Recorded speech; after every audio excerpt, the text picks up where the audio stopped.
Espírita na Borborema. Querida, seja muito bem-vinda. E eu literalmente passo o bastão para você.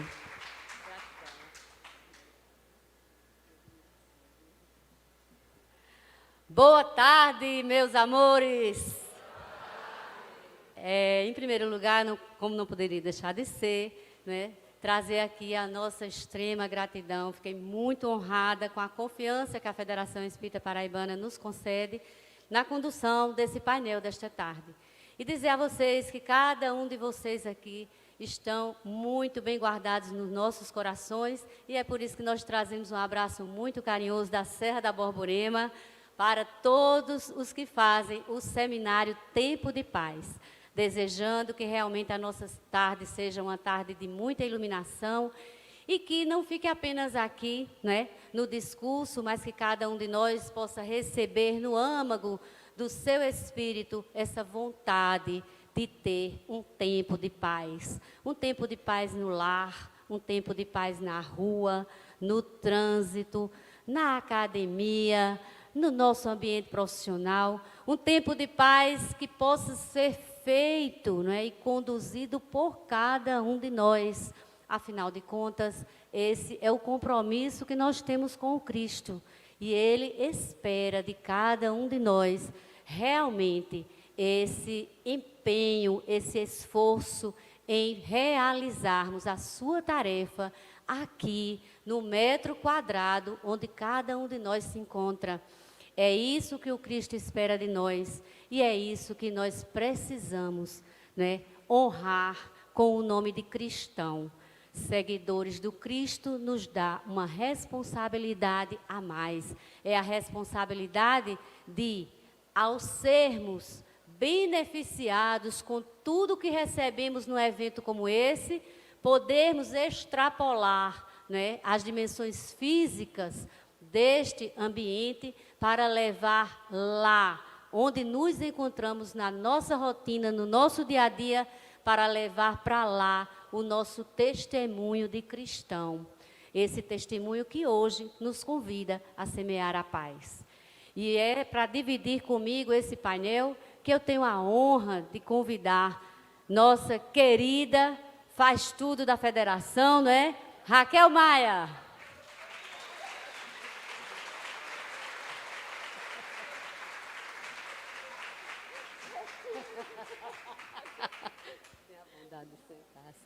E para completar aqui o trio feminino aqui, que a federação compôs hoje à tarde, nossa querida amiga, irmã, conterrânea Denise Lino.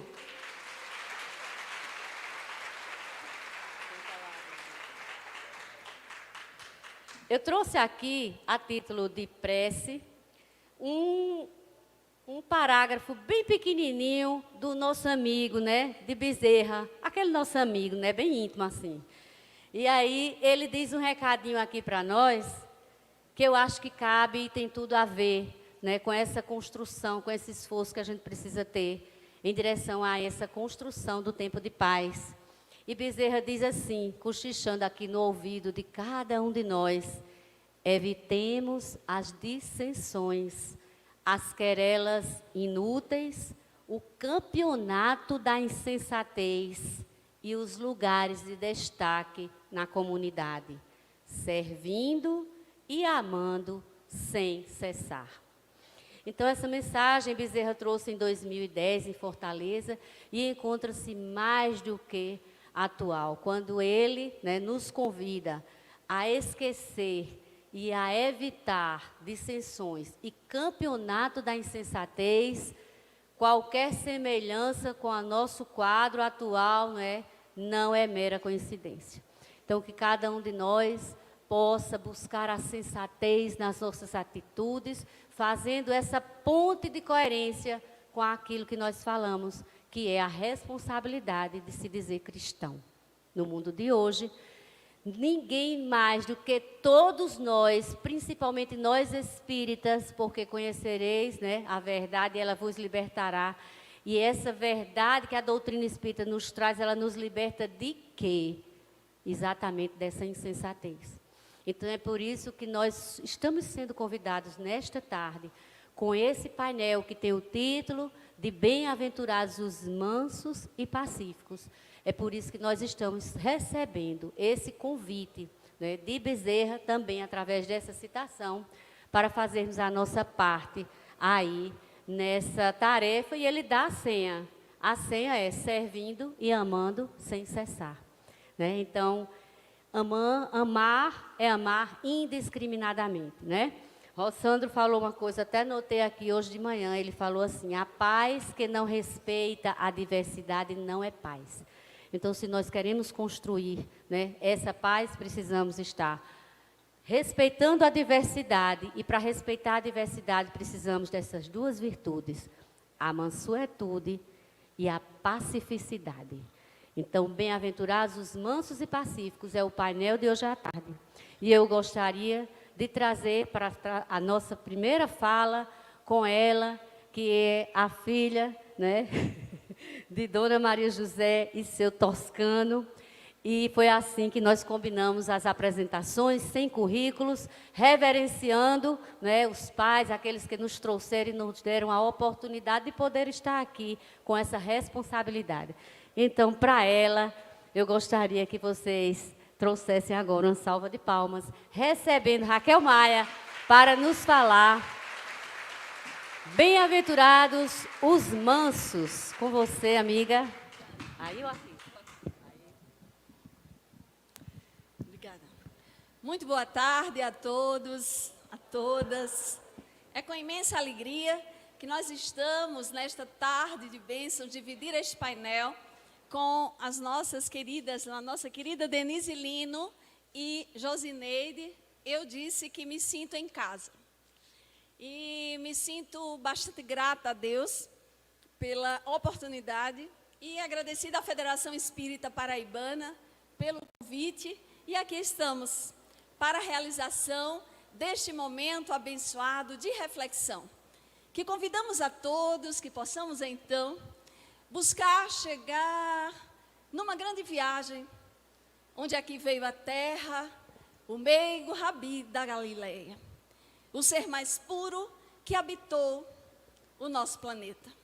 E ele veio a nos convidar para momentos grandiosos de reflexão, quando na realidade aguardava-se aqui sempre um momento onde pudesse reinar em algum instante o reino da paz, o reino verdadeiro de um amor mais puro.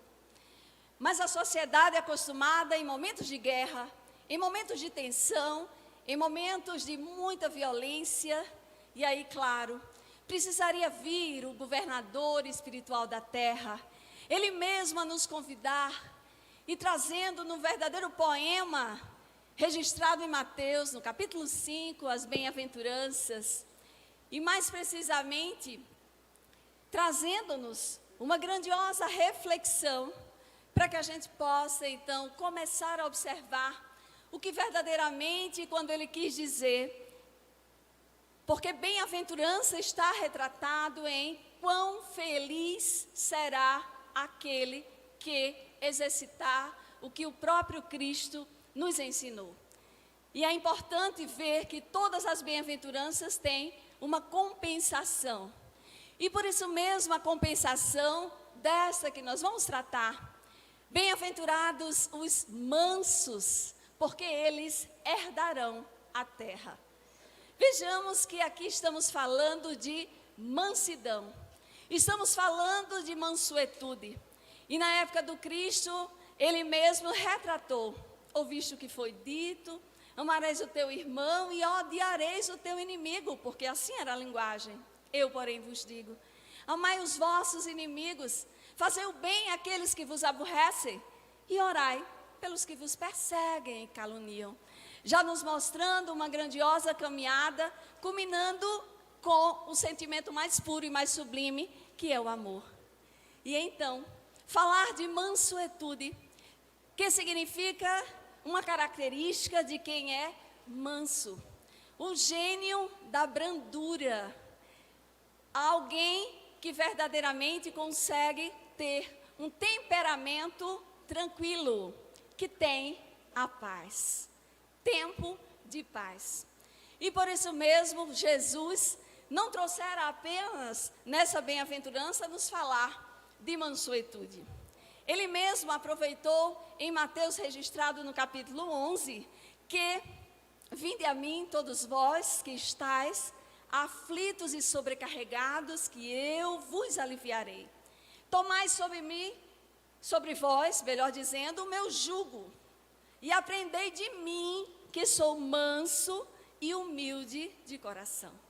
Falando-nos mais uma vez da mansuetude, da necessidade e a importância de nós realmente deixarmos de ser tão intemperantes, com tanta raiva que ainda possuímos, e mais ainda, no estágio mais avançado, a própria cólera. Por isso, o grandioso codificador Allan Kardec, na obra O Evangelho segundo o Espiritismo, traz-nos este capítulo 9, que vem nos falar da mansuetude, deste processo realmente que nós precisamos conquistar, ou da brandura, e em que sentido, trazendo-nos e falando-nos que, a respeito quando Jesus falava sobre isso, Ele estava nos indicando para que buscássemos ser mansos, ser brandos, ser mais afáveis, ser mais doces,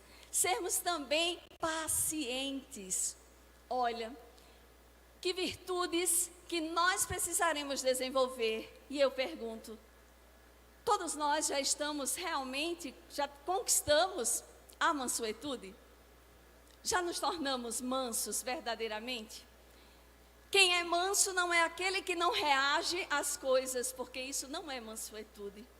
Nós vivemos em um mundo que precisamos confiar e compreender que os conflitos que nós passamos fazem parte das adversidades da vida, que são ingredientes necessários à nossa evolução, mas que nós precisamos desabrochar em cada um de nós essas virtudes para a compreensão e não nos deixarmos levar pelos comportamentos mais primitivos e muitas vezes infantilizados, que isso acontece conosco, de ser de uma raiz do próprio orgulho e o egoísmo, que ainda são chagas da humanidade, que fazem parte do nosso viver.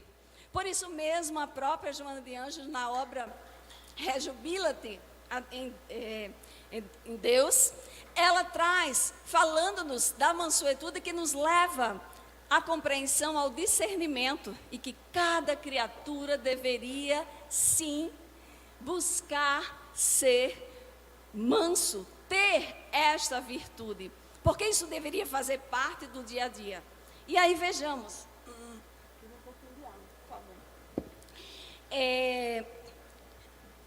tem uma mensagem de Lázaro no Evangelho segundo o Espiritismo, e aí de uma forma belíssima, ele nos traz justamente que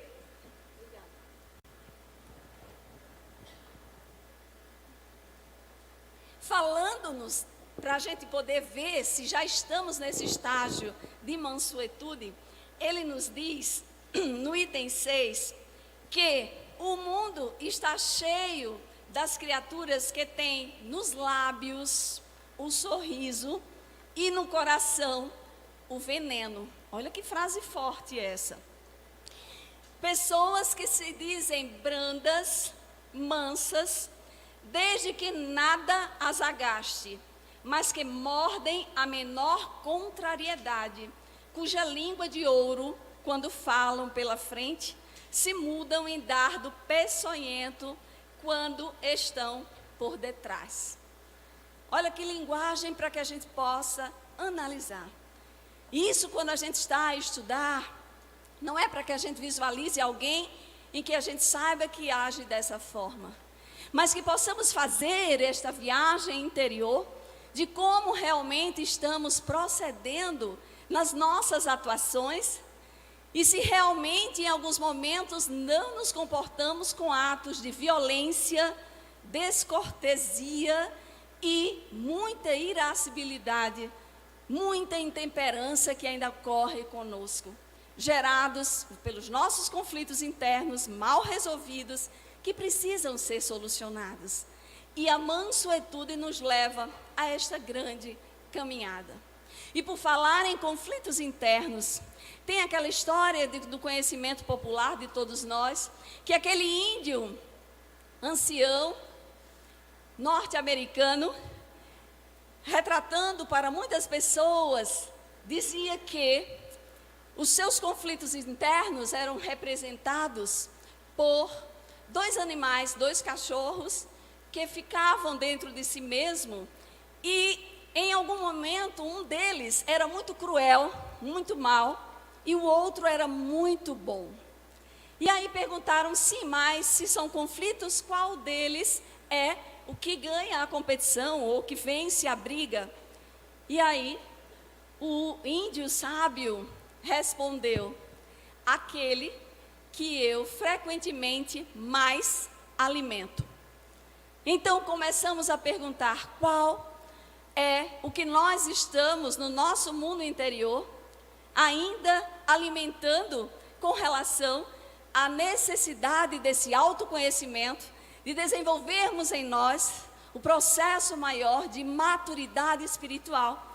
Porque então, herdar a terra, Jesus estava prometendo, significa não um processo de receber algo de graça. Tem dois pontos importantes para a gente analisar.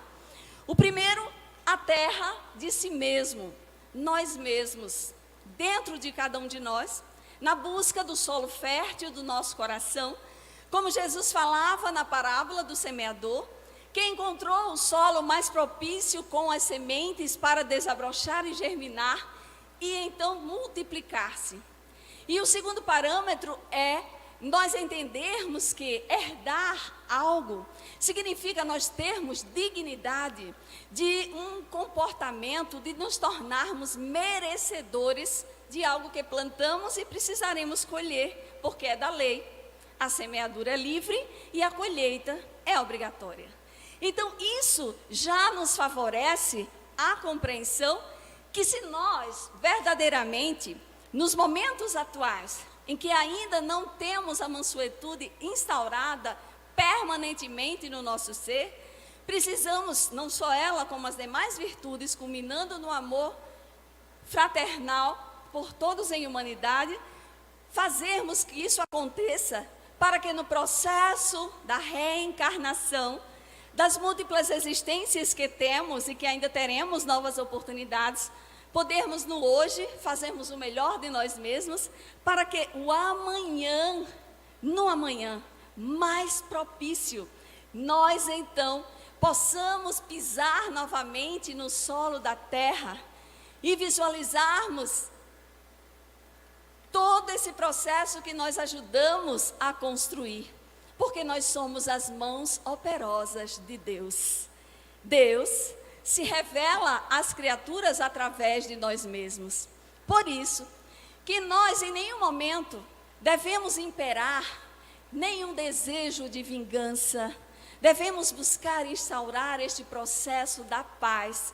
E Jesus falou tanto sobre esse processo da paz, da mansuetude, nos convocando inclusive que nós deveríamos ser mansos como as pombas e prudentes como as serpentes.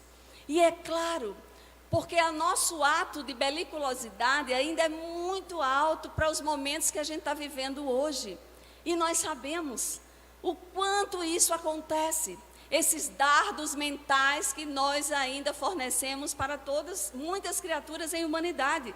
As redes sociais estão estampadas aí para dizer a ausência de aceitação incondicional do outro, num processo de alteridade, que é essa nova ética de relacionamento que nós precisamos utilizar, de aceitação do outro e buscarmos respeitar. E isso vai favorecer que nós verdadeiramente utilizemos com a mansuetude para que essa conquista, ela seja realizada. Então, nós aprendemos com a doutrina dos Espíritos, que se o objetivo da encarnação, aqui na Terra, a questão 132 do Livro dos Espíritos, quando Kardec pergunta, e os Espíritos superiores responderam que é justamente chegarmos à perfeição.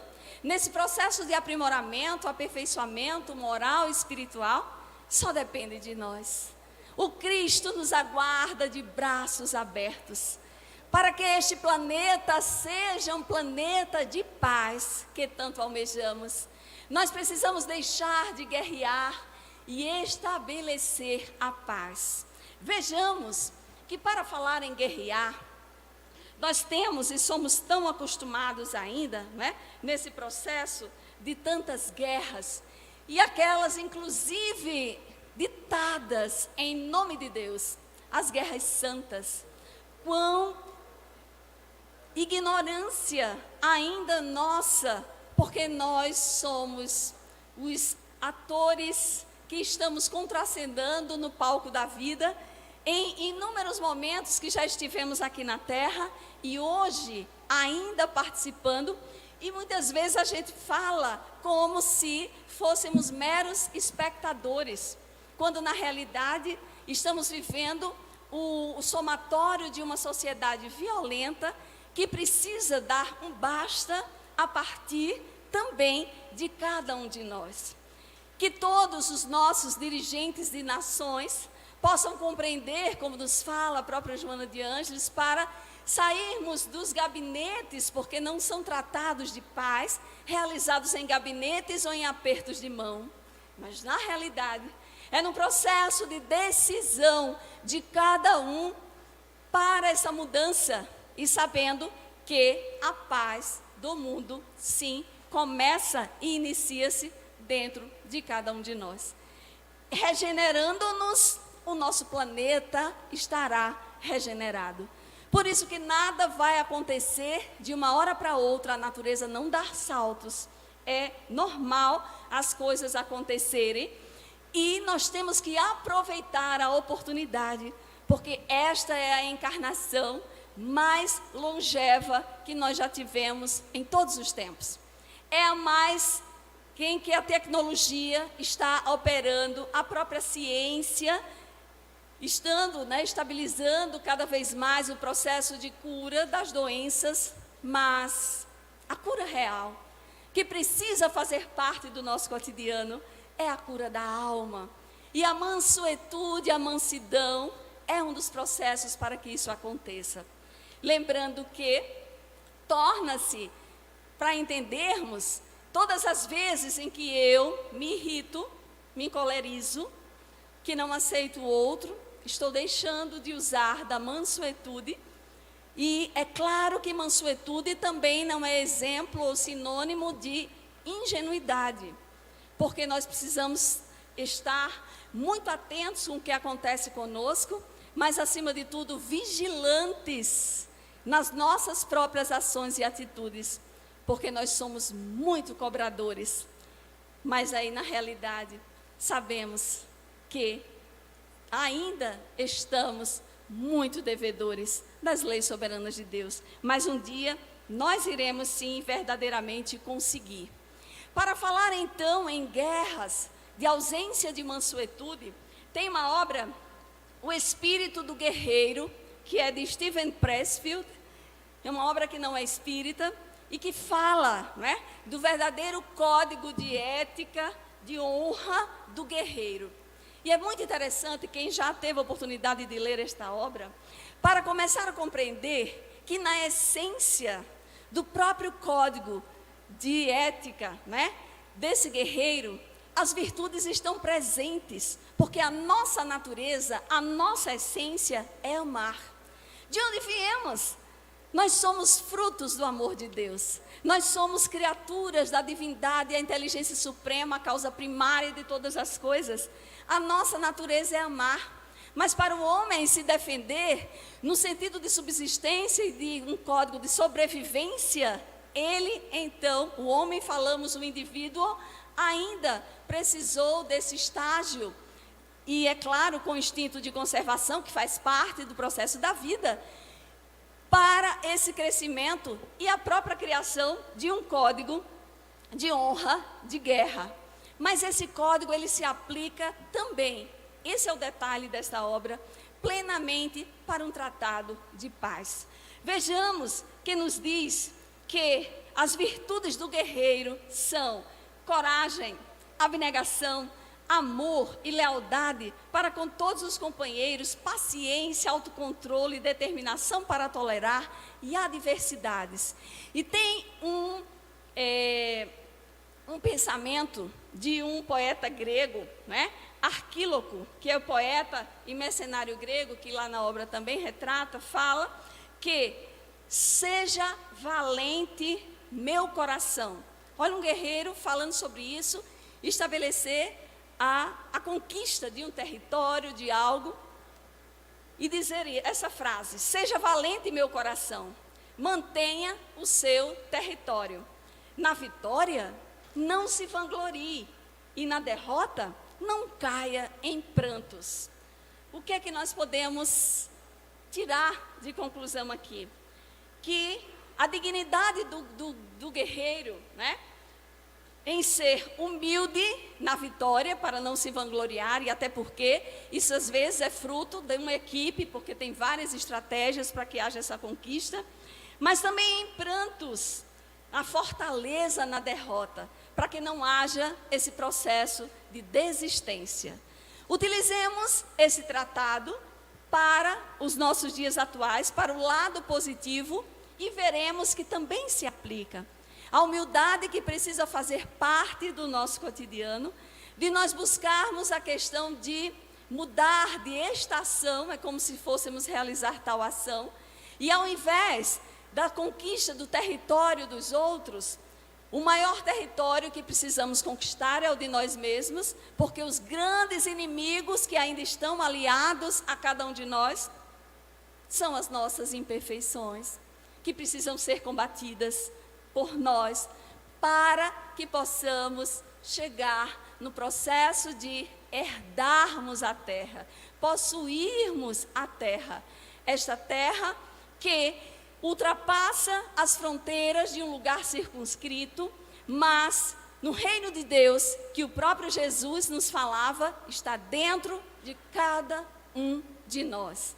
E onde quer que estejamos, o altar do nosso próprio coração vai nos fazer numa sintonia maravilhosa e ampliada de conquistas para que possamos vencer.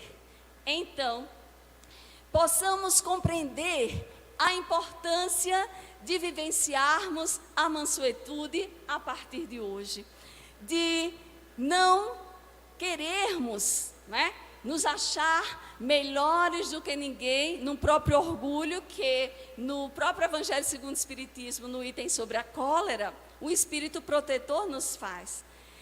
Quem consegue ter, e nos diz, né, virtudes para esta conquista, realiza o melhor de si mesmo, mas isso, quando nós agimos de uma forma onde nós nos encolerizamos, nós deixamos de aplicar o processo de virtudes e nós mesmos vamos sofrer os reflexos das nossas próprias atitudes. É assim. A semeadura livre, a colheita obrigatória. Precisamos estar em processos de vigilância perene para que então, na conquista de si mesmo, nesse código de honra e de ética, porque um programa reencarnatório que fomos nós que solicitamos as nossas provas, fomos nós mesmos, está lá descrito no Livro dos Espíritos, que clamamos o que estamos a passar, e quando chegamos aqui, na Terra, nós esquecemos, mas isso não significa dizer que estaremos isentos das responsabilidades. Mas o momento mais importante da nossa vida é o hoje. Hoje que vai fazer a diferença para um grande amanhã. E completando a nossa fala, tem uma mensagem belíssima de Emmanuel no livro Escrínio de Luz, que ele nos traz na complementação da compreensão quando Jesus fala dos mansos de coração. E o título da mensagem é a número 6, Mansos de Coração, obra psicografada por Chico Xavier. E diz Emmanuel, quando Jesus proclamou a felicidade dos mansos de coração, não se propunha de certo exaltar a ociosidade, a hesitação e a fraqueza. O mestre desejava destacar as almas equilibradas, os homens compreensivos e as criaturas de boa vontade, que alcançando o valor do tempo, sabem plantar o bem e esperar-lhe a colheita, sem desespero e sem violência. A cortesia é o primeiro passo da caridade. A gentileza é o princípio do amor. Ninguém precisa, pois, aguardar o futuro a fim de possuir a terra. É possível orientá-la hoje mesmo, detendo-lhe os favores e talentos entre os nossos semelhantes, cultuando a bondade fraternal. A sabedoria é calma e operosa e humilde. A pretexto de venerar a verdade, não aniquiles as promessas do amor. Abraça o teu roteiro com a alegria de quem trabalha por fidelidade ao sumo bem, estendendo a graça da esperança a benefício de todos, e um dia todos os que te cercam e te acompanham entoarão o cântico das bem-aventuranças que o teu coração escreveu e compôs nos teus atos, aparentemente pequeninos, de fraternidade e sacrifício, em favor dos outros, em tua jornada de ascensão à divina luz. Então, queridos irmãos, que possamos verdadeiramente transformar o nosso coração, tempo de paz, que começa hoje, ao chegarmos nos nossos lares, com os nossos familiares, a buscarmos ser esses agentes da paz, com a mansuetude, com a calma, a tranquilidade, a serenidade e muito discernimento para o exercício dessas virtudes, na certeza que Jesus está no leme. Ele é o médico incondicional de todas as horas, está conosco a nos guiar e nos aguarda para que possamos, com Ele, transformar nosso orbe interior, transformaremos a nossa terra, este planeta luz e escola. Muita paz e que Deus nos abençoe, e estaremos então aguardando as perguntas. Nossa gratidão a Raquel Maia pela sua valiosa colaboração a respeito da mansuetude e bem-aventurados os mansos. E para complementar o painel, convidamos agora nossa querida Denise Lino, filha de Dona Zélia e seu Nicolau, para nos trazer bem-aventurados os pacíficos. Com você, Denise.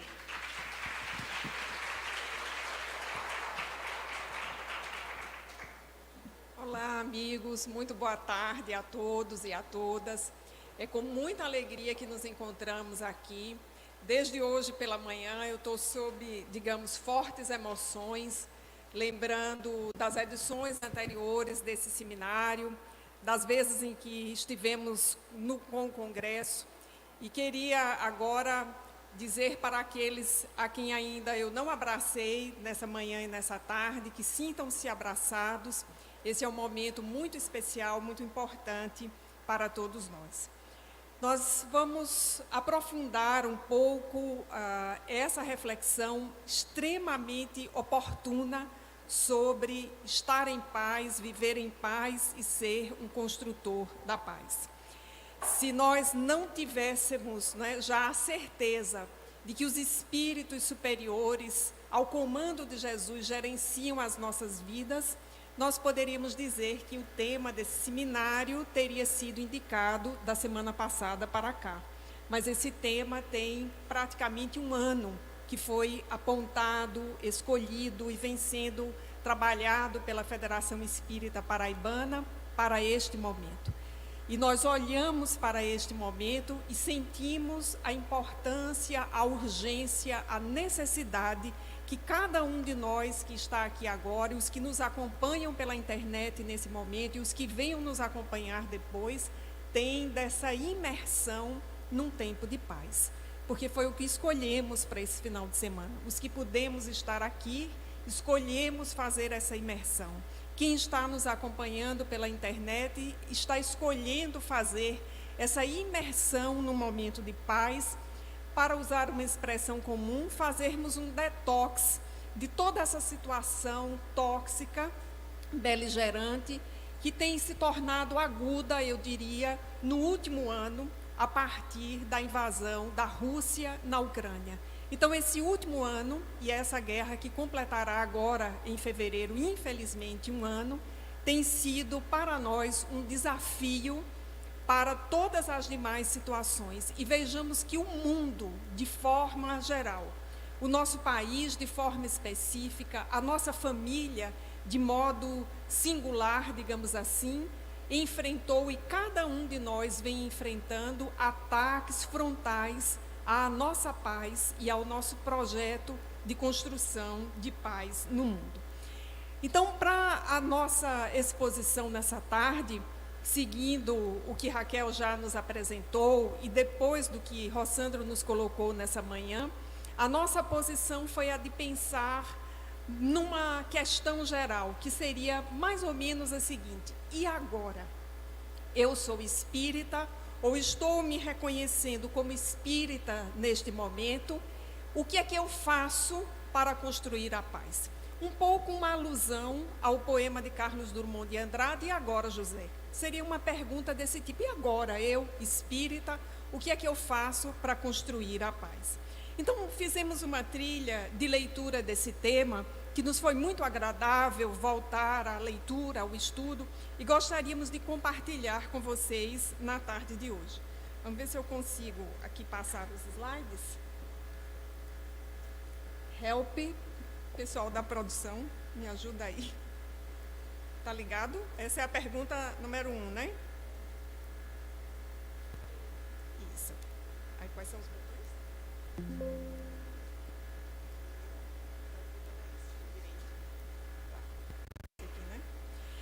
Eu queria começar lembrando uma sentença que é comum, circula na internet, tirei de um site de fácil acessibilidade e que nos coloca, eu diria, num lugar para pensar.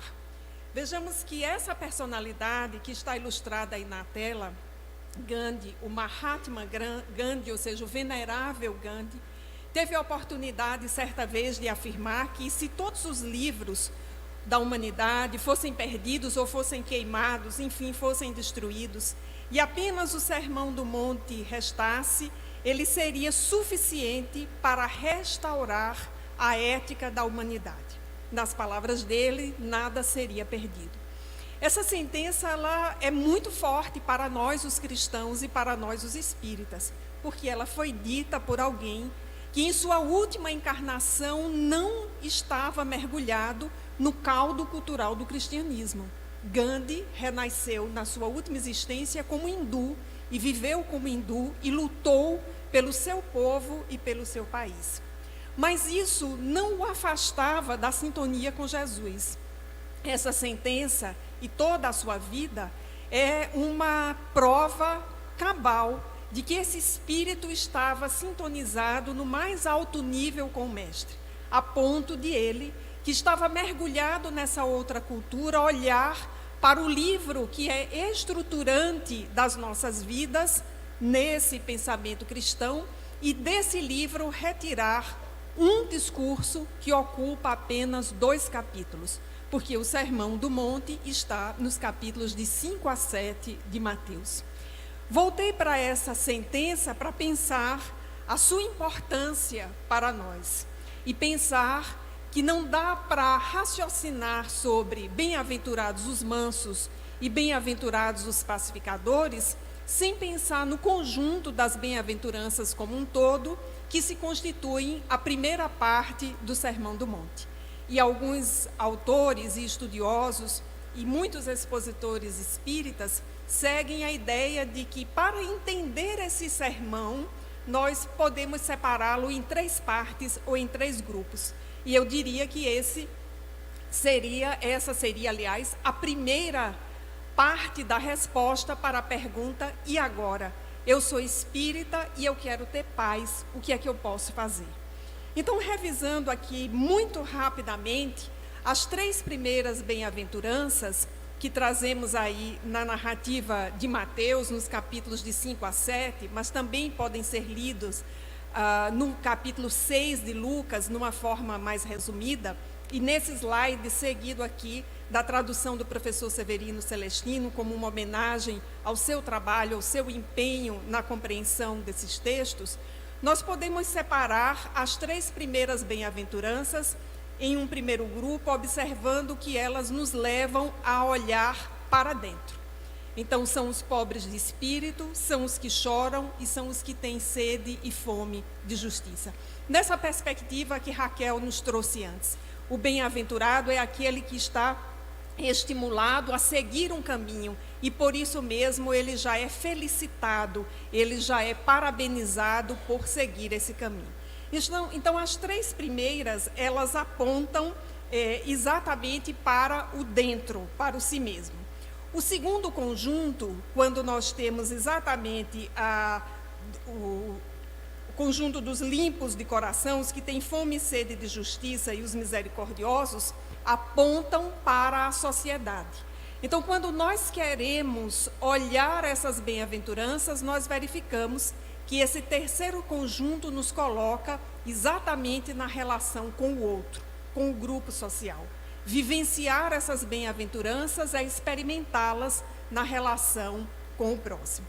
E o terceiro grupo, do qual nós separamos a bem-aventurança de número 9, bem-aventurados os pacificadores, porque eles serão chamados filhos de Deus, e as 2 outras, os que sofrem perseguição por causa da justiça, e quando nós formos injuriados, são as bem-aventuranças que nos exigem um nível maior de profundidade, porque elas não são mais uma relação conosco mesmo, também não são exatamente uma relação com o outro, elas são, na verdade, uma relação com a espiritualidade.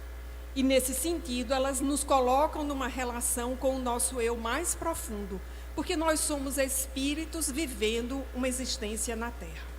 Então, pensando com o raciocínio espírita para dar uma resposta à questão, e agora o que eu faço, que eu quero ter paz, eu olho para as bem-aventuranças que foram, digamos, destacadas por Gandhi, colocadas num lugar de máximo relevo na humanidade, porque seriam aquela parte do Sermão do Monte mais essencial dentre tudo aquilo que Jesus trouxe.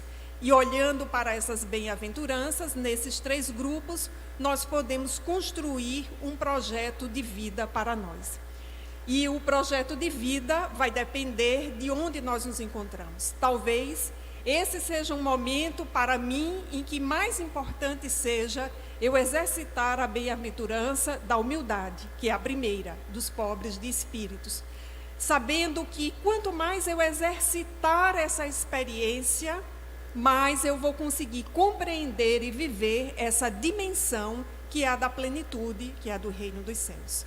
Talvez um outro esteja no momento em que viva a sua experiência de misericórdia, oferecer a sua empatia, a sua misericórdia ao outro, e quanto mais faça isso, mais experimentará o retorno da vida.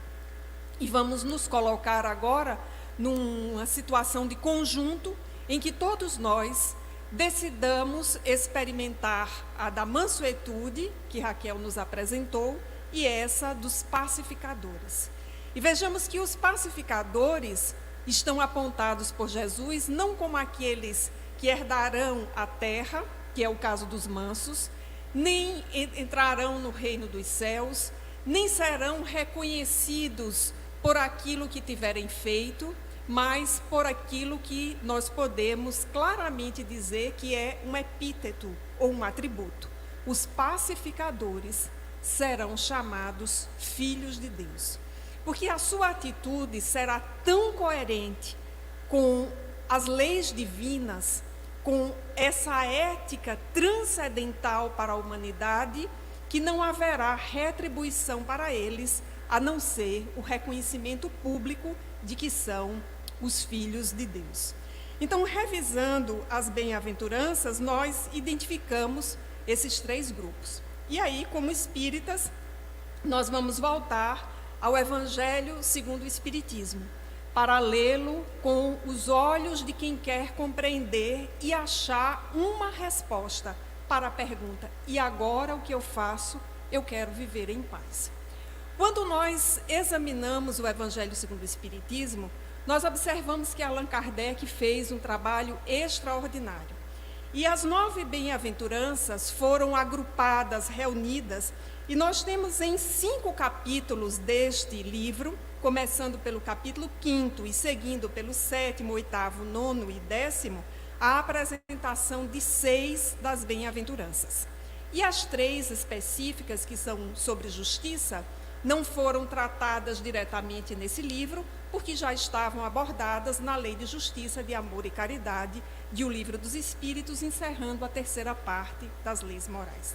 E especificamente as bem-aventuranças da mansuetude e da pacificação, Allan Kardec faz uma junção extraordinária no capítulo 9 de O Evangelho segundo o Espiritismo, que ele intitula Bem-aventurados os brandos, como um sinônimo de mansos, e os pacíficos, como um sinônimo de pacificadores.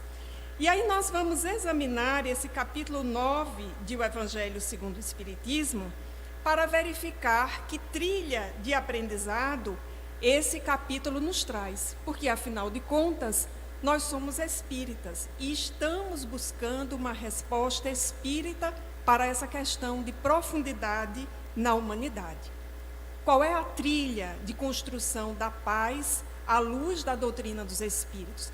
Essa doutrina que se apresenta, conforme o capítulo 6 do Evangelho segundo o Espiritismo, como o Consolador prometido, que tem como fundamentos a reencarnação, a imortalidade da alma, a comunicabilidade dos espíritos, a lei de ação e reação, a lei de justiça, de amor e caridade. No capítulo 9, então, Kardec o compõe em 2 partes, como a maioria dos capítulos desse livro. E na primeira parte, que traz os seus textos, nós vamos encontrar num livro que tem 160 anos, completará o ano que vem, uma instrução e uma trilha fundamental para que nós possamos construir a paz. Vejamos que o item 1 deste capítulo, para quem tiver o Evangelho em mãos ou abra na sua versão de PDF, de e-book, o item 1, Kardec retoma Mateus 5,5, que é a bem-aventurança dos mansos, os que herdarão a terra. No item 2, Kardec retoma a bem-aventurança Mateus 5,9, que é a da pacificação. E no item 3, Kardec retoma Mateus, versículos 21 e 22. Isso ainda é Sermão do Monte, logo depois das bem-aventuranças. Como dissemos, o sermão vai de 5 a 7. E o que está escrito em Mateus 21 e 22? Aspas, texto de Jesus, anotação de Mateus. Não matareis, e quem quer que mate merecerá condenação e juízo. Eu, porém, vos digo, quem quer que se puser em cólera contra seu irmão, merecerá ser condenado no juízo. E aquele que disser ao seu irmão, raca, merecerá ser condenado pelo conselho. E aquele que lhe disser, és louco, merecerá ser condenado pelo fogo do inferno. Mateus 21 e 22 é parte daquele conjunto de expressões em que Jesus guia a nossa memória para que nós nos lembremos o que foi dito aos antigos e ele então se apresente como o paradigma de amorosidade da humanidade. Ele se apresente como ponto de inflexão da humanidade. Lembrai-vos o que foi dito aos antigos. Se matar, mate de volta. Eu, porém, vos digo, quem quer que diga ao seu irmão raca, ou és louco. O que era raca? Raca era um epíteto desqualificativo, ou seja, era uma palavra de injúria que se usava para denegrir o outro. E nós temos inúmeras palavras injuriosas em português, que nós usamos cotidianamente, sem a menor reflexão que elas são a tradução contemporânea de raca. E mesmo sendo espíritas, frequentando as nossas reuniões, os nossos grupos de estudo, nos aproximando do espiritismo a partir desse período pandêmico, nós ainda não associamos que essas palavras são palavras que instauram o ódio e, portanto, que quebram a paz. E não é sem razão, só para dar um exemplo de o quanto a injúria é forte. Recentemente, esta semana, no Brasil, o crime de injúria racial foi equiparado ao crime de racismo. Ou seja, todo crime agora que se faça com palavras agressivas a uma outra raça, a uma outra etnia, isso será punido pela lei brasileira. Jesus, há 2000 anos, nos advertia que chamar o outro de raca, dizer que ele é louco, ou seja, desfazer dele, é cometer crime. E Allan Kardec, com muita sabedoria, intitula esses itens 1, 2, 3, 4 e 5 de injúrias e violência. Então vejamos que, como espíritas, nós abrimos o Evangelho segundo o Espiritismo e nós identificamos uma trilha segura de construção da paz. Porque, por vezes, a paz é muito abstrata. Nós que somos coléricos, que nos tornamos enfesados por qualquer coisa, que desconfiamos do outro, que temos todos aqueles comportamentos belicosos que Rossandro descreveu na sua palestra pela manhã, imaginamos a paz como algo absolutamente abstrato ou modorrento.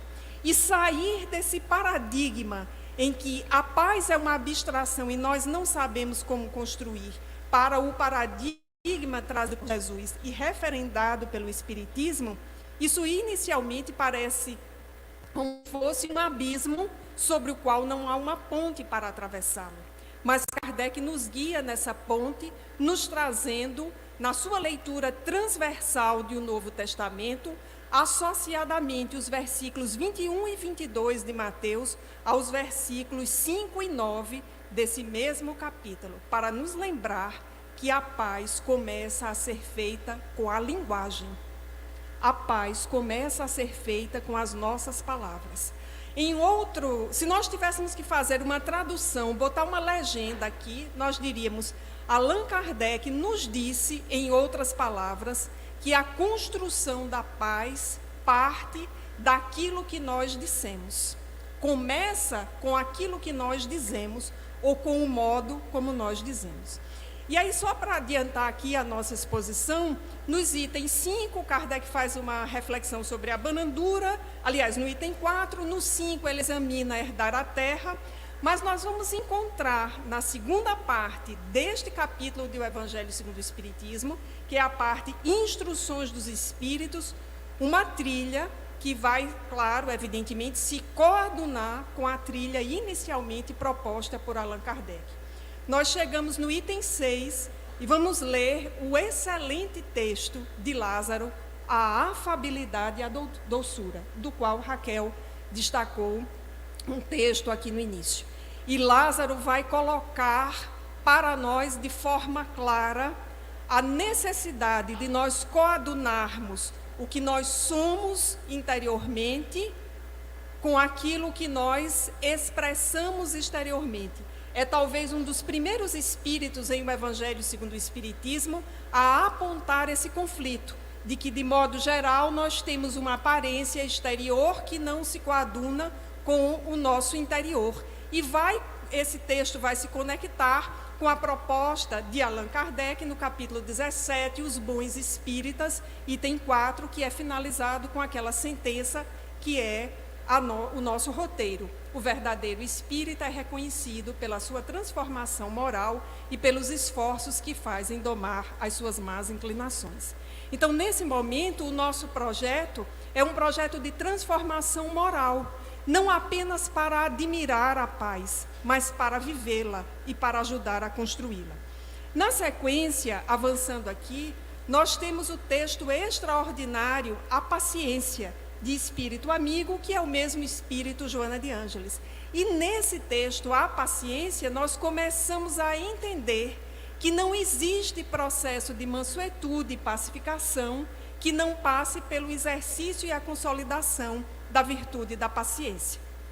Texto esse que é seguido do item 8, Obediência e Resignação, que é um texto que vai exatamente referendar que a paz é uma experiência ativa, ou seja, é pelo cuidado com a linguagem. Kardec já apontou isso ao destacar o item Raca, é o cuidado com a linguagem, conforme Lázaro, em afabilidade e a doçura, e é uma atividade potencializada pelas virtudes da paciência e pelo exercício da obediência e resignação.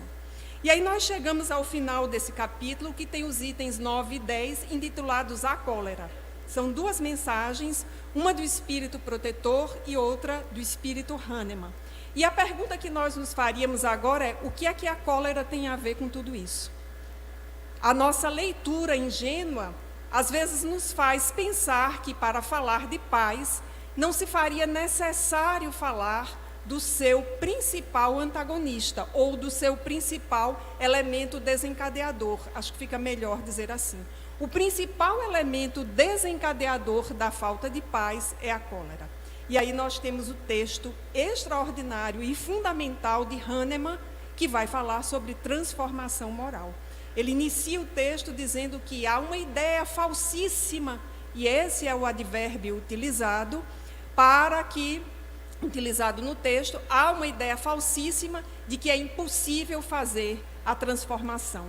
E aí o Espírito gasta o texto inteiro para dizer que o corpo externa o que nós somos interiormente. Em outras palavras, esse texto também se coaduna com os bons espíritas, que fala sobre a transformação moral, para nos dizer que nós precisamos fazer um processo de transformação de fora para dentro. Vamos adiantar aqui, porque meu tempo está chegando, e pensando nessa trilha de exercício que Allan Kardec nos traz, exercício de reflexão, de modificação, de cuidado com a nossa linguagem. Uma vez espíritas, não dá mais para repetir as mesmas piadas injuriosas que se diz normalmente por quem não é espírita, por quem não tem nenhum compromisso com a espiritualidade. Uma vez espírita, não dá mais para usar os mesmos cumprimentos grosseiros com qualquer pessoa, porque nós estamos nessa busca pela paz, e a paz exige de nós esse cuidado com a leitura, com a linguagem, aliás. E encontramos na obra do Espírito Joana de Ângeles, por Divaldo Franco, algumas mensagens sobre esse processo de pacificação interior, essa trilha de pacificação. Separamos 4 mensagens, uma de cada um desses textos aí. E o primeiro aspecto que se salienta na obra de Joana de Ângeles é uma construção indissociada de pacificação que começa com mansuetude, que avança para a humildade, para que nós cheguemos à pacificação. Então, os pacificadores são necessariamente e constitutivamente espíritos também humildes. Vejamos como aquilo que parece dissociado inicialmente se mostra absolutamente relacionado para nós. E Joana de Ângeles vai exaltar essas 3 virtudes, nos dizendo que foi o próprio Jesus que as exaltou no Sermão do Monte. Depois nós vamos encontrar na obra de Joana de Ângeles a sua tese sobre a paz, que está em diversas mensagens em diferentes livros. A paz em ti ajudará a construir a paz do mundo. Eu não vou nem discorrer aqui sobre a função desse verbo auxiliar, o ajudará, o quanto ele é importante para essa tese de Joana de Ângeles. O que eu gostaria de destacar é que a mentora nos diz, em outras palavras, colocaríamos uma legenda, que a construção da paz no mundo não é a atividade de uma única pessoa. Porque se assim fora, a paz construída por Gandhi teria resolvido o problema da Terra, no século XX. A paz experimentada por Chico Xavier, por Irmã Dulce, Madre Teresa, Divaldo Franco, outras tantas pessoas teriam resolvido a paz do mundo. A paz do mundo é um projeto coletivo, mas é um projeto coletivo que necessita que cada um dos 8 bilhões de espíritos hoje encarnados na Terra e os tantos de espíritos desencarnados iniciem esse projeto de paz, para que a de cada um ajude a construir a paz do mundo. Então vejamos que nós temos um papel importante nesse projeto que é para a humanidade. E aí, como é comum na obra de Joana de Ângeles, aparece um passo a passo. Ou seja, aquilo que eu diria é uma resposta para a pergunta. E agora, eu sou espírita, eu estou me entendendo como espírita, eu me reconheço como um trabalhador espírita, eu tenho pelo menos uma das 1000 tarefas que Raquel tem na federação. O que é que eu faço para construir a paz?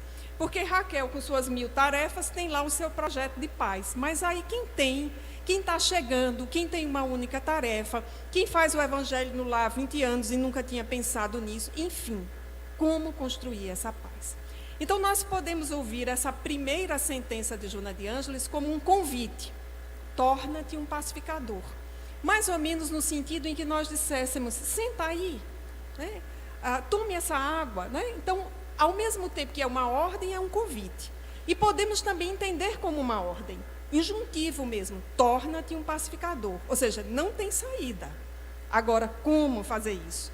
E aí a mentora nos diz, cada homem a adquire a esforço próprio. Ou seja, não é o trabalho feito pelo outro que fará com que eu construa a paz. Cada um de nós adquirirá a paz a esforço próprio. Cada uma dessas palavras tem uma importância nessa sentença, não vamos discorrer sobre isso. Depois, Joana nos diz, não basta programar e falar da paz, que é o que nós estamos fazendo neste final de semana. Programamos esse seminário, programamos vir a essa imersão, estamos falando sobre isso. Não basta. Prossegue a mentora dizendo que é importante, né? E recortamos aí de um parágrafo. Visualizando-a, então nós precisamos começar a nos tornar pacificadores na mente. Precisamos cuidar da linguagem, como diz Kardec, mas Joana já traz para a mente.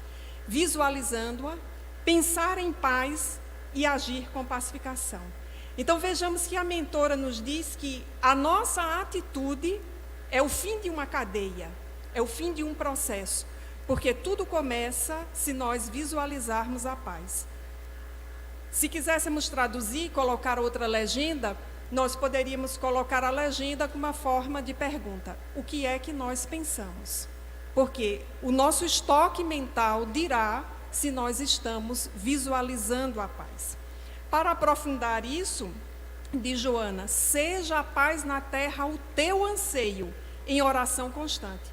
Então, o que ela nos está dizendo é que seja um anseio de uma paz coletiva, e não apenas para mim. Porque quando eu decidir, ou quando eu quiser, eu estar em paz, isso é importante, é fundamental.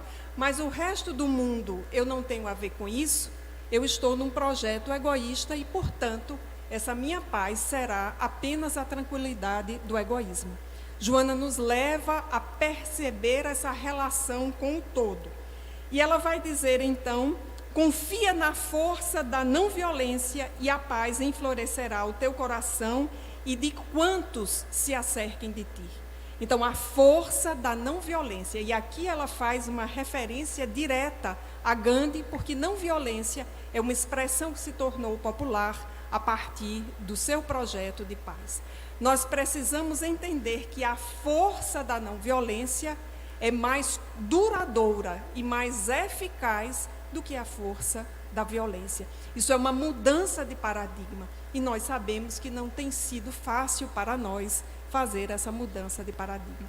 Por fim, encerrando a nossa fala, destacamos de Allan Kardec, no início do capítulo 9, que destacamos anteriormente, essa sentença aqui no item 4, quando o codificador afirma: Jesus faz da brandura, da moderação, da mansuetude, da afabilidade e da paciência uma lei.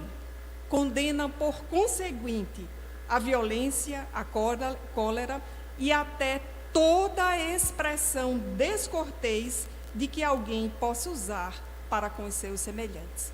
Então, se alguém pensou em comunicação não violenta, um tema tão em moda nos dias atuais, gostaria de lembrar que o codificador do Espiritismo, na sua modéstia, há 160 anos atrás, já nos lembrava a importância de uma comunicação cortês para com todos.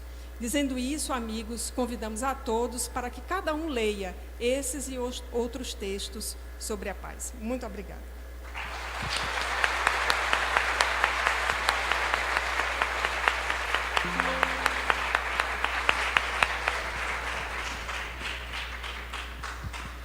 Agradecemos a Denise as suas valiosas contribuições acerca da pacificação tão necessária para todos nós. E gostaríamos de, agora, começar aqui um bate-papo rápido, né? Porque a hora avança. Mas não poderíamos deixar as nossas inquietações aqui, durante as falas delas, né, sem resposta. Então, eu gostaria de, inicialmente, perguntar aqui para a Raquel, já que ela falou para a gente nas redes sociais no início da sua fala, e nós sabemos que hoje o campo de batalha, né, que se nos apresenta a todos, são as redes sociais.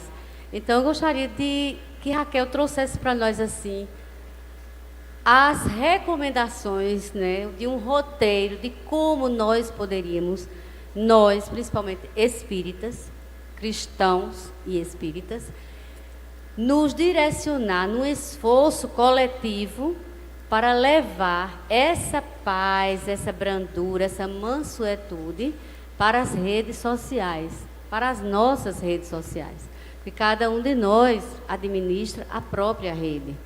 Então, não adianta estarmos visualizando, criticando a rede social do outro, mas administrar a nossa, não apenas para as nossas postagens, mas principalmente para o não revide das postagens alheias. Então, queria que Raquel fizesse um comentáriozinho para nós a respeito dessa mansuetude nas redes sociais. Como é que fica isso, Raquel? Grande desafio, não é, Josneide e Denise? Mas o que a doutrina espírita nos esclarece é que nós temos um referencial a seguir. Nós temos um porto seguro, modelo e guia das nossas vidas, que certa feita afirmou, né, eu sou o caminho, a verdade, a vida, e ninguém vem ao Pai senão por mim. Jesus de Nazaré. Ele é o nosso referencial. Cada um de nós precisa, em primeiro lugar, ver o objetivo maior que nós estamos aqui na Terra, ver esse sentido existencial de cada um e na assertiva do Cristo de fazer ao outro o que gostaria que o outro lhe fizesse.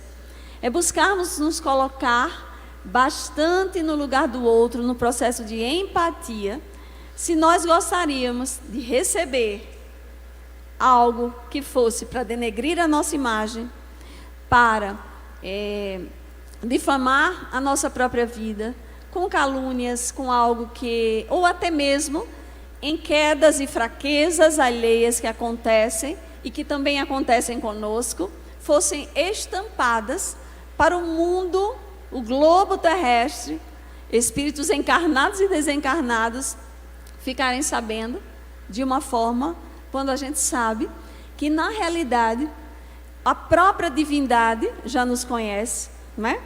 Nos conhece pelo nome, sabe o nosso propósito, o que estamos fazendo aqui. Então, quando nós começamos a pensar dessa forma, de como estamos agindo, como gostaríamos de agir, de que o outro agisse conosco, e aí sim, essa empatia, porque também na realidade hoje se fala muito, inclusive até da própria resiliência, não é?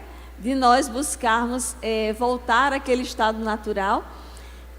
Mas esse próprio estágio nosso hoje, a própria resiliência já está sendo ampliada, porque nós precisamos voltar ao estado melhorado do nosso ser, não é verdade? É nesse sentido. Então, quando a gente era pequeno, eu sou de uma geração que era assim: mãe, deixa eu ir para tal lugar, porque todo mundo vai. Mãe, quem é todo mundo, não é? E aí a mãe perguntava, mas você não é todo mundo. E hoje em dia se utiliza muito isso, não é? Porque todo mundo faz, mas nós precisamos ir com um grau de consciência e de maturidade que a própria doutrina espírita nos favorece, dessa questão do autoconhecimento e das nossas próprias ações. Nós precisamos sair da teoria e partirmos para a prática, de buscarmos este amor incondicional em relação ao outro, o respeito, não é? Veja que a gente ouviu aqui essa questão da expressão raca, não é? és louco, tudo isso já demonstra que isso já vem de muitos e longos anos das nossas vidas, mas que nos dias atuais ainda acontece. A gente pode ter até mudado a palavra, mas o conceito é o mesmo. Tem uma obra de Chico Xavier, Psicografia, através de Humberto de Campos, que tem uma mensagem lá que se chama TBC, Turma da Boa Conversa. E eu gosto muito, porque às vezes a gente sabe explicar para o outro como agir, sabe esclarecer, e na hora de realmente pegar na charrua e fazer, a gente ainda não faz. E aí é a turma da boa conversa, em que nós precisamos sair deste desafio e partirmos para a prática, de buscarmos um processo de tomada de decisão verdadeiramente. Qual é o nosso papel aqui na Terra? A doutrina espírita nos traz muito bem. O próprio Leon Denis, né, nos trazendo no livro Depois da Morte, nos fala, né, e de onde viemos, para onde vamos, o que estamos fazendo aqui na Terra. O codificador nos traz isso também nas suas obras, Allan Kardec. Então, dar este sentido à nossa vida e fazermos a diferença.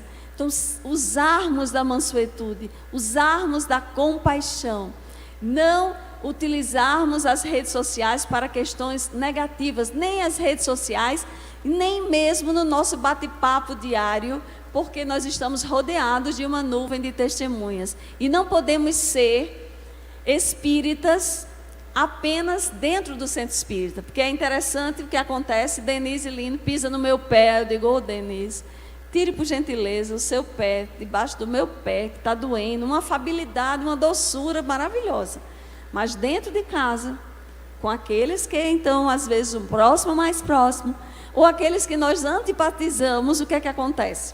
Vem a fera que a gente alimenta, né, ainda, e que não conseguimos fazer com que isso aconteça. Então é um exercício, um treino. Vamos buscar a partir de hoje esta mansuetude em sentido de conquista, e compreendermos o qual exercício precisamos fazer nas redes sociais, porque nós não podemos ser espíritas dentro de ser espírita, a gente tem que ser em todos os lugares, não é? Não, como a turma da boa conversa é, os espíritas que são a 50 metros do centro, vem com uma briga grande, uma raiva, aí quando chega a 50 metros, respira, ai, oh Denise, ai, oh meu amor, aí assim. E na realidade é aquilo que a gente passou. Então nas redes sociais não é diferente. Imagine, as redes sociais de antigamente não existiam, mas aquele apedrejamento da mulher adúltera, naquele momento, quando ali Jesus, já sabendo do fato, estava ali esperando, porque ali ele estava, e a mulher chegou e todos chegaram. Então a gente diz que não duela, né? Mas a gente lança nas redes sociais, lança pedras, lança dardos, lança tudo isso, é a mesma conotação. Melhoremos o nosso ser, busquemos a vivência incondicional das leis soberanas de Deus que estão escritas na nossa consciência, nesse exercício das redes sociais, para levar sempre o melhor, o positivo, e como dizia Chico Xavier, sermos o agente terminal de informações negativas e doentias. Com isso, estaremos instaurando a paz, melhorando a nós mesmos e fazendo com que o nosso planeta possa estar modificado de alguma forma, através da nossa compreensão e exercitação, não é o exercício, pelo exemplo, não tem como ser diferente, de todas as virtudes que precisamos eclodir em nós e desabrocharmos e, consequentemente, fazer com que o nosso planeta seja este planeta de paz que tanto almejamos. Então, as redes sociais hoje são favoráveis para esse exercício. Façamos tudo isso. Pois é, eu fico aqui pensando o quanto nós temos um instrumento assim riquíssimo nas redes sociais para a divulgação do bem, do amor, da caridade. Quando nós estávamos conversando ali atrás sobre a forma como eu ia apresentá-la, ela olhou para mim e disse assim: me chama de boneca de lata, eu adoro. Então aqui eu estava, ela falando ali, eu pensando o quanto nós temos de espaço virtual nas nossas redes sociais para falar do bem, para falar de um trabalho, a exemplo do que ela realiza com a boneca de lata, né, os bonecos de lata lá trabalho voluntário com as crianças com câncer. Então, tem muita coisa boa para ser divulgada, né? E aí a gente perde, né, de usar esse espaço riquíssimo de divulgação do bem, do amor, do afeto, né, para estar desperdiçando energia nas nossas postagens, né, que não levam a nada, quando muito, né, porque na maioria das vezes levam a discórdia, a dissensões, como Bezerra nos alertava no início. E para que a gente não saia daqui sem entender um pouquinho sobre CNV, que está tão na moda, e Denise fez uma alusão a isso na sua fala, a comunicação não violenta, a gente ouviu Denise dizendo assim, a paz que nós tanto desejamos, começa na nossa linguagem, começa na nossa forma, né, de se comunicar com o outro. E hoje está sendo muito estudada essa comunicação, a CNV, comunicação não violenta, que não surgiu dentro do Espiritismo, mas que tem tudo a ver, né, Denise, com a nossa proposta, né, dentro da doutrina espírita, de pacificação, de mansuetude e das próprias palavras de Jesus. Eu acredito que Jesus foi o iniciador da CNV, Denise. Fala um pouquinho para a gente. O que nós poderíamos destacar é a necessidade de, como espíritas, nós, de fato, apreendermos aquilo que nós poderíamos aqui chamar de os indícios pelos quais o espírita se reconhece como espírita e é socialmente reconhecido como espírita. Só para dar um exemplo, a nossa representação social como espíritas nas novelas e no cinema brasileiro, é uma representação social que coloca ainda, e isso é muito positivo, os espíritas como caridosos, como aqueles que exercem essa virtude de ir na direção do outro e saciá-lo, e protegê-lo e ampará-lo com aquilo que lhe falta do ponto de vista material. Então, em todo o Brasil, e essa é uma característica nossa, e essa característica, ela passa para a representação nas telenovelas e no cinema. Da mesma forma que nós aprendemos muito rapidamente na atividade espírita, no grupo de estudo, na palestra, na vivência com os espíritas, a importância da caridade material, há um outro desafio de aprendizado para nós que está dentro daquela instrução de Kardec sobre a nossa transformação moral, que eu diria aqui, é o nosso aprendizado das categorias de reflexão espírita e de um léxico que faça com que nós sejamos socialmente reconhecidos como espíritas. Então, as categorias de pensamento espírita, por exemplo, não revidar a violência. O que não significa dizer, quando necessário, deixar de buscar os instrumentos protetivos da justiça. Mas não ter a mente belicosa, esse é um exercício. E o outro, que é esse do léxico, das palavras, vai ao encontro desse ensinamento de Jesus. Porque aquele que ainda se compraz em discriminar o outro, em enquadrá-lo, chamando-o de raca ou de qualquer outra expressão, não apreendeu o pensamento de Jesus. Porque o amor para o outro, a partir de Jesus, é tão importante que não se pode usar nenhuma palavra descortês para com o outro. E isso, para nós, os espíritas, e para a nossa sociedade, é um enorme desafio. Porque se nós tivéssemos que fazer uma lista aqui agora comum, quais são as palavras qualificativas com as quais eu posso designar qualquer cidadão? Isso daria um trabalho, porque a nossa categoria mental ainda não pensa assim. Então, é a partir de Jesus, referendado por Allan Kardec, que nós exercitemos um aprendizado que nos caracteriza como espírita, ter uma comunicação cortês para com qualquer pessoa. Isso, fora do espiritismo, é chamado de comunicação não violenta. O que não significa dizer, como o espírito Lázaro, na mensagem A Afabilidade e a Doçura, que o nosso discurso seja fingimento, mas que ele seja, na verdade, o exercício do nosso esforço de transformação moral. Só para concluir, lembrei-me de uma sentença de Jesus que eu adoro.